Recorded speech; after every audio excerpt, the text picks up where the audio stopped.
Hello guys! Welcome back to my channel! Alright! Sa mga videos na na-post ko na before, ito ang isa sa pinakamalapit sa puso. Kasi ito talagang pinaniniwalaan ko at ito talaga ang mantra ko as a stock investor. Ano yon? Investing is more than just numbers. Wala pong problema na tumitingin po tayo sa numbers, pero para po sa akin, kulang po yan. No? Ang malaking part po talaga is understanding business. Ayan. So medyo chill lang na kwentuhan po tayo. Marami pong example, iba't ibang sector po, no? At chill-chill po tayo. Pero bago tayo magpatuloy, pag-usapan natin si Warren Buffett. No, ito talaga bakit eh. Kasi si Warren Buffett, mapapansin po niyo sinasabi niya, no? He spends a lot of time thinking. Nag-iisip siya sa buong maghapon. Isip lang siya ng isip tungkol sa negosyo. I'm telling you, no, feeling ko hindi po yun yung pagtingin niya sa numbers. Kasi saglit lang tumingin sa numbers. Yung decades ng experience si Warren Buffett, wala na po eh. Mabilis pa, segundo lang naintindihan na niya yung number. Pero kailangan pa rin po niya mag-invest ng time para maintindihan yung isang negosyo kung ano talaga yung essence ng isang particular business. Kasi investing is about predictability. So kailangan merong insight. At yung insight na bibigyan tayo ng edge na mape-predict natin ang business sa maraming taon. Ako nga, personally, kahit hindi naman ganun karami pa ang experience ko, 15-30 minutes, syempre lahat ng multiples nakita ko rin. Mabilis lang naman makita yung multiples eh, no? Pero hindi po tayo pwedeng basta-basta mag-project ng numbers na ito, tutuloy-tuloy ito, ganyan ito. Hindi pa pwede. Para po magkaroon ng insight alone about the business. Sometimes it takes days, months, even years. Sa akin po personally, minsan taon bago po ako nagkakaroon ng insight kasi hindi ko rin naiintindihan. No? Ayan. So examples po tayo para madali po, no? Halimbawa, pag-usapan natin ng bangko. Ako, matagal na akong walang bangko. Hindi ako nag-invest sa bangko kasi wala akong insight. Hindi ko siya naiintindihan. So, ito yung mga tanungan eh, no? Pag bumili ka ng bangko, ano ang binibili mo? Ano talaga ang binibili mo pag bumibili ka ng bangko? Yung bang mga branch ang binibili mo? Yung bang building niya ang binibili mo? Yung management ba binibili mo? Ano ang binibili mo pag bumibili ka ng bank stocks, no? Another question, bakit tumataas ang revenue at income ng isang bangko? Saan nanggagaling yung pagtaas ng number na yan? Ano ang driver po niyan? Ayan. So, ilang insight lang po na nakita ko on my own, no? Based sa talagang meditation, ganyan, no? Na after many months, ito yung napag-isip-isipan ko, no? When you buy a bank stocks, hindi yung branches ang binibili mo, buildings, whatever, no? Ang binibili nyo po, pag bumili po tayo ng isang bank stocks, ay yung balance sheet po ng bangko ang binibili po natin. Ano ibig sabihin ng balance sheet? Ano yung mga loans nila? Ano yung mga loans na exposure ng bangko? Kanino nila pinautang ang mga pera, ang mga dineposit na pera? Kanino nila pinautang ito? At ano yung quality ng utang na yon? Ano yung tubo? At gaano kataas yung chance na ang mga pautang na yan ay magbabayad? Yung quality ng loan, very important po. Ayun ang binibili po natin. Isa lang po itong insight po, no? Ayan. And actually, no, isa po sa reason kaya nung 2008, no, back in nung financial crisis. Kaya po maraming bangko sa US naman po ito, no. Marami pong bumagsak na bangko po doon kasi marami pong bangko po doon basura. Subaru po ang laman ng kanilang balance sheet. Ang papangit po, no, ang laman ng kanilang balance sheet at hindi po nila napansin, no, na yung quality ng kanilang mga loans ay medyo problemado po. Pero sa Pilipinas, of course, mas conservative po tayo dito. So, we typically assume maganda naman yung mga quality ng debt dito. Pero marami pa pong further questions po ito, no? Kung ikaw po, no, yung quality of loan. So, ano naman yung susunod, paano ka naman makaka-capture ng more and more clients? That's another question, no? Pero, revenue and income, no? Isang insight na nakita ko, no? Saan nanggagaling yung pagtaas ng revenue and income? Yan kasi matagal kong tanong, bakit tumataas kada taon ang revenue and income ng mga banks? Saan nanggaling ito? At later ko lang naisip, no? After weeks, months ng pag-iisip, no? Ay, kasi minsan hindi naman tayo talaga ganong kabilis, no? Utak natin.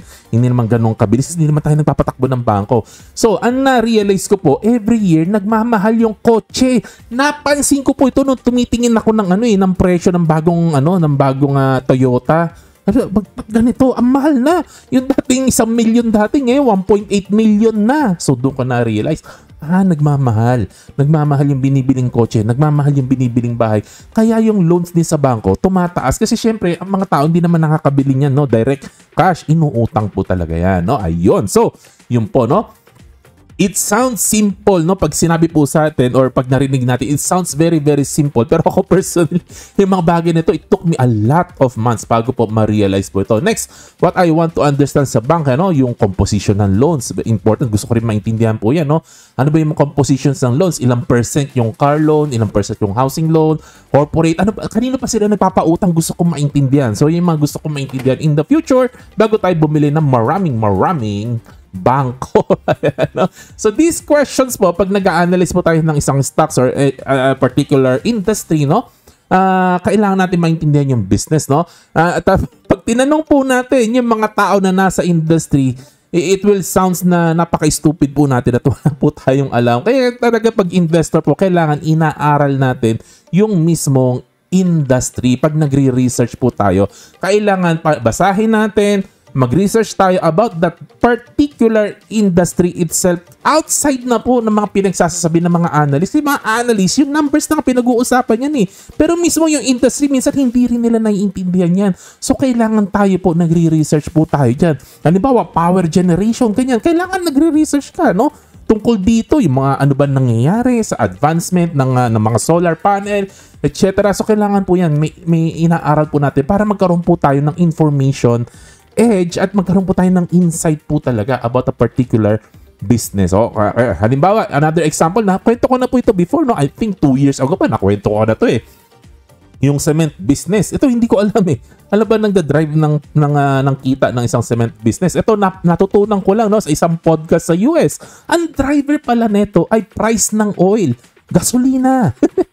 Pag mahal ang gas, nalulugi po ang mga cement business. Kahit saang bansa ka, pare-parehas daw po ang driver po nito. Presyo daw po ng gas. At pag mura daw po ang gas, maganda ang kita ng cement business. So ako on my own, hindi ko po maiisip po ito. Ito po yung sinasabi ko po sa inyo, no, na kailangan nagre-research po tayo ng particular po talaga na industry at mga information na nandoon, no, sa mga particular industry para magkaroon talaga tayo ng information edge, no? Sometimes po kasi, no, yung mga ratio na yan, misleading po yan. More kwentuhan tayo, more examples po tayo. Kasi kailangan naiintindihan po natin talaga yung negosyo. Bigyan ko po kayo ng example. Current ratio. Marami po nagsasabi, nagtuturo. Ang current ratio dapat more than 1. Ang ibig po sabihin, di ba? Kaya mong bayaran yung mga bayarin mo in the next 12 months. Dapat kaya mong bayaran, no? Kaya mong mag-generate ng cash. No, yung mga ganyan, current ratio, liquid ratio, mga ganyan, no? So pag tinignan po ninyo, no, halimbawa itong Walmart, nakita mo less than 1, ay ang pangit. Ang pangit.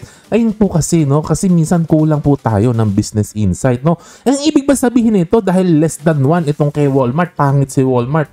Mali po, no? Pag tinignan po, pinakinggan po ninyo ang mga expert po, no, dito po sa negosyo po, no, halimbawa ng Walmart, this is actually a sign of strength dahil mababa po ang current ratio nila. Ibig pong sabihin, malakas po silang kumpanya. What? Hindi niya mababayaran yung mga kailangan niyang bayarin in the next 12 months tapos malakas yung negosyo. Ang ibig pong sabihin po nito, si Walmart po ay isang bully. Kaya niya pong i-bully ang mga supplier niya. Kaya niya pong i-delay ang kanyang mga pagbabayad sa kanyang mga supplier. Therefore, malakas na business po si Walmart dahil mababa ang kanyang current ratio. Boom! Anyways, more example, margins naman tayo, no? Pag-usapan natin itong margins. So, sasabihin nung iba, dapat ang tubo ng isang company more than 10%. Dapat 20%, 25%, 40%. Paano yung grocery? Ang bababa niya. Typically, pag tinignan mo ang margins ng grocery, 2 to 5%, no? Mataas na. Ay, naku, hindi ka makakita ng 5%. Halos imposible po. Napakahirap po. Pero, syempre, sa unang tingin. Pero, dapat po talaga naiintindihan po natin. Hindi lang numbers lang. Yung mismong industry nga, paulit-ulit ko sinasabi. Halimbawa, ang grocery po na industry, ang laruan po nito, volume. Araw-araw may turnover po sila. Araw-araw marami silang benta. Kaya okay lang na mababa ang tubo nila. Hindi sila pwede magtubo ng malaki kasi po kawawa po ang taong bayan. Bumabawi po sila sa dami ng benta. Although maliit ang tubo, maraming benta. So, hindi po pwedeng agad-agad na tumitingin po tayo ng ganyan, no? At bibigyan ko pa kayo ng example, no? Another example po. Halimbawa, yung ROI, no? ROI ng isang company, no? O, halimbawa, tinignan natin ang ROI ni DNL. Ay, ang baba ng ROI ni DNL. Ba't ganon? Napaka-average, ang pangit. O, teka lang. O, ang tanong, no? Halimbawa, si DNL, alam mo ba kung ano yung capacity niya? Na ma-maximize ba ni DNL yung kanyang capacity? May bagong factory yan eh.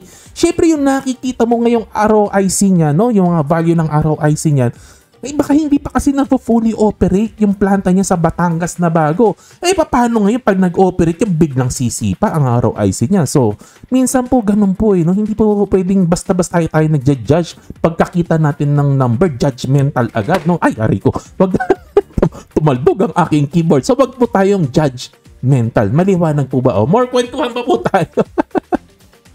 Understanding consumer behavior, very, very important po.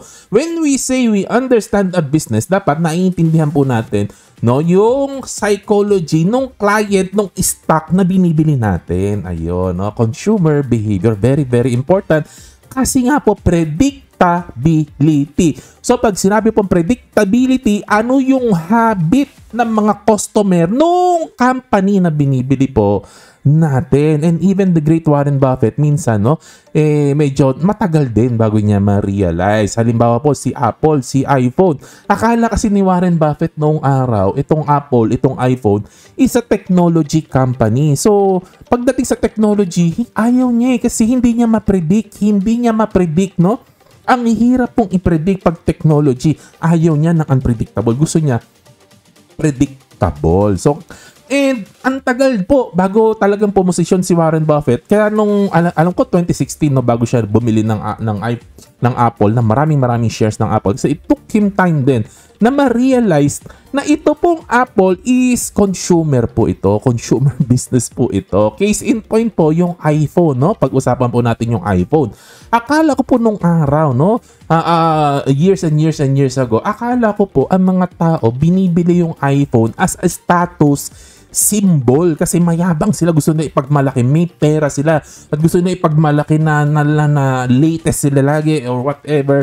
At talagang yun ang ano po nila, yun ang stand ng mga users po nito. Or gusto po nila naka-latest technology. Akala ko ito ang dahilan kaya binibili ang iPhone. And I was very, very wrong. Hindi po ako nag-research sa mismo mga customers or clients ng iPhone. No, akala ko kasi ganun. I was very, very wrong, no? Kinausap ko yung mga kaibigan ko, mga mahal ko sa buhay na naka-iPhone, at doon ko na-realize hindi totoo itong iniisip ko na show off or mahilig sila sa latest technology. Actually, hindi po. They buy iPhones kasi gusto nila yung iPhone. They find it easy to use and very, very convenient, at ayaw nila mag-switch kasi sanay na sila at gusto nila yung sistema kasi nga araw-araw mong ginagamit yung phone mo. So, gusto talaga nila. Gusto nila yung user experience at hindi nila ipagpapalit. Actually, mas gugustuhin pa nila na gumamit sila ng lumang generation ng iPhone kaysa gumamit sila ng latest na Android kasi gusto talaga nila yung experience. Nagagandahan sila, nasisimplihan sila. They find it very, very comfortable sa kanilang daily activity. At madalas po talaga, most of the time, ang mga Apple user, iPhone user, ayaw mag-switch sa iPhone kasi ayaw nilang mag-learn ng bago, ayaw nilang matutunan, no? Kahit na laging na ang technology ng iPhone, huli na sila, hindi na sila ang best camera, hindi na sila yung best ganito, best ganyan, hindi na eh. Huli na sila eh, pero okay lang kasi nadadalian yung user, gusto talaga nila ang iPhone. So, ibig pong sabihin, ang translation, kaya mong i-predict kasi yung user base po ng iPhone, paulit-ulit nilang bibilihin yan. Every year, every 2 years, bibili sila ng next iPhone at hindi po magsiswitch karamihan po sa kanila. Kahit na po magtaas ang presyo niyan. At yun ang ginagawa ng Apple, taas ang presyo. Kahit hindi dumadami ang number of units sold nila, walang problema. Tataas mo na yung presyo, bibilin pa rin sila ng mga kliyente nila kasi nga gusto nila ang iPhone, no? Ayun, yun din ang naisip nila. Consumer pala ito. Consumer business pala ito. Hindi pala tech ito. So, kaya ko i-predict. Ayun, bumili siya ng sangmalmal na dami ng Apple stocks. Alright, ayun. So, yun lang muna ang video natin ngayon. No? Next video, pagchichismisan natin around this, ganitong ang usapan. Pero, restaurant naman ang pag-uusapan. Ayun na, yun lang ang chismisan natin ngayon. Ha? Disclaimer, like, share, subscribe. To God be the glory. God bless sa inyo. Happy investing. Bye-bye.